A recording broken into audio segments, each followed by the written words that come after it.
In 2016, South African comedian Trevor Noah published his title Born a Crime about his tumultuous upbringing in the waning days of apartheid.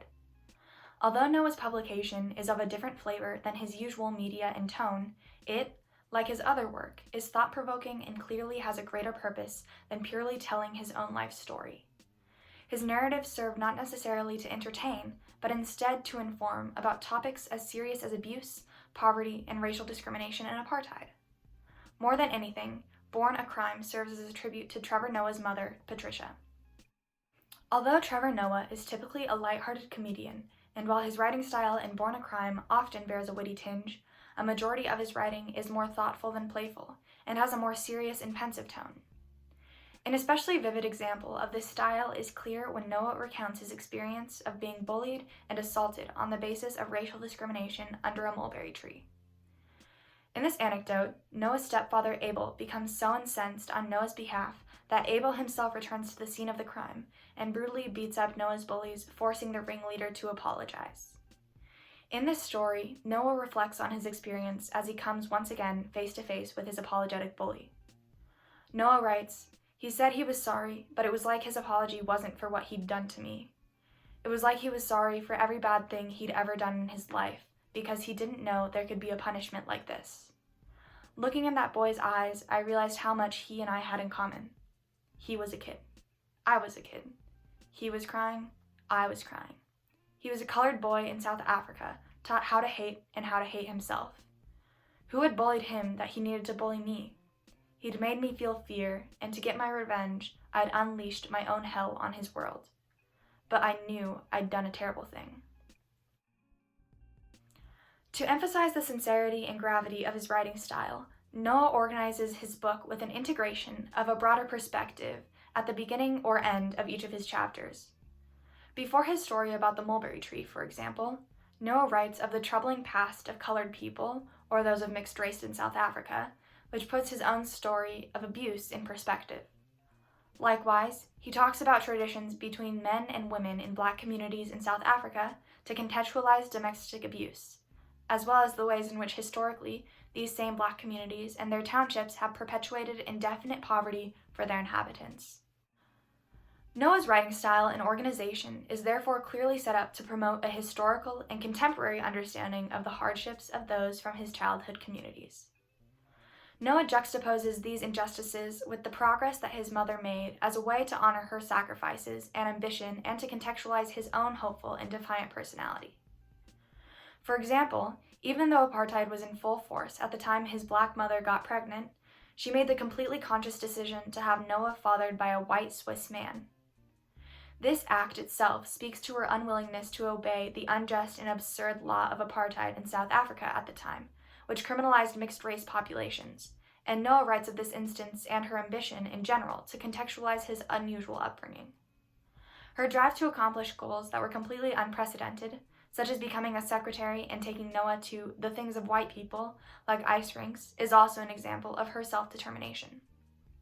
Throughout the text, it is obvious that the open-minded and ambitious environment Patricia, Noah's mother, creates for her son very much influences his own actions. For example, Noah follows after his mother's self-determined footsteps.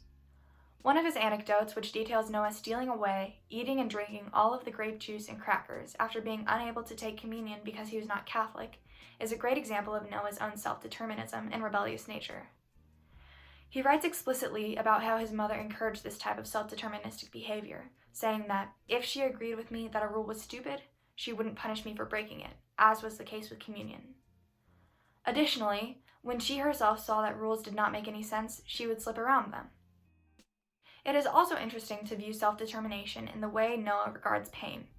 Even though the beatings he would endure from his mother for misbehaving stood as a motivation for him to change his bad actions, he writes that remembering the pain too vividly or frequently, you'll stop pushing the boundaries and breaking the rules. This quote is telling of Noah's extremely internally driven mindset, which is practically synonymous with self-determination, and which was largely shaped by the environment his mother created. Outside of Noah's mother's influence, Noah's racial status created an impactful environment in which to grow up. Throughout his text, Noah emphasizes the relative burden it was to live in South Africa as a colored man, and how the mixed connotations associated with his skin taught him important lessons of adaptability. Noah would use his language as a bridge to connect with other people who made snap judgments on his skin color. In one instance, he was about to be robbed by Zulu teenagers who viewed Noah as a white man. In this example, Noah was adaptable and started communicating with the Zulu teenagers in their own language, leaving them aghast and admitting that they thought Noah was something else. Still, while Noah learned to adapt based on the complicated perceptions of his race by others, this adaptability was largely impacted by his mother. In fact, he writes, "Living with my mom, I saw how she used language to cross boundaries, handle situations, and navigate the world. I learned to use language like my mother did."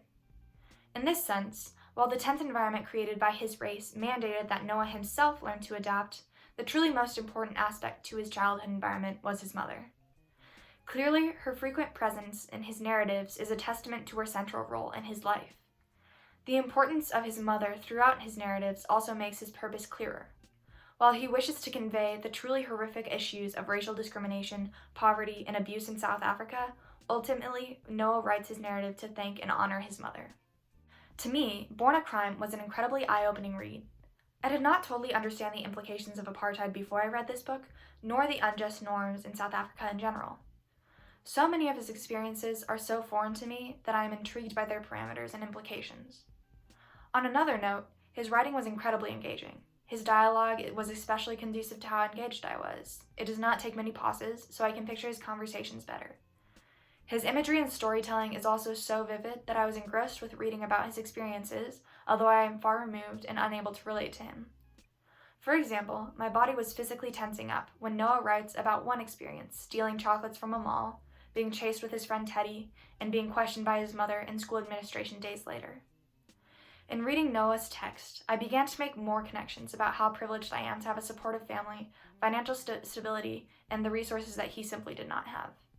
I am slowly being humbled by these kinds of texts, but I find it incredibly inspirational to see Noah's success today.